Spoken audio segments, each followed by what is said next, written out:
มีตัวเลือกมีทางเลือกใช่ค่ะฉันมีตัวเลือกมีทางเลือกฉันพาวเป็นโสดก็ไม่เดือดร้อนอะไรด้วยนะไม่เห็นจะรู้สึกเหงาอะไรขนาดนั้นเลยก็อยู่ได้มาจนเรารู้สึกแบบว่าไม่มีความรักก็ไม่เป็นไรนะคะโอเคมีไพ่5 ถ้วยเพราะว่าผิดหวังกับความรักมาเยอะเนาะมันก็เลยทำให้คุณอะมองเรื่องความรักไม่สำคัญอีกต่อไปอะ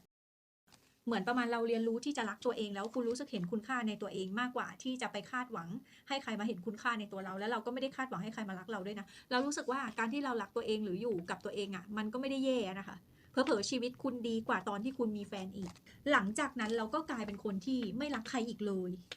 ดูเหมือนเม็ดไร้หัวใจไปเลยทั้งที่หัวใจยังอยู่กับคุณคุณยังรู้สึกในความรู้สึกแบบไหนก็ได้แต่คุณเลือกที่จะไม่เอาพลังลบๆเข้ามาในชีวิต ฉะนั้นการที่คุณอยู่คนเดียวมันอาจจะดีกว่าในความคิดเห็นส่วนตัวในปัจจุบันสำหรับคุณเพราะว่าหน้าไพ่มองแบบนั้น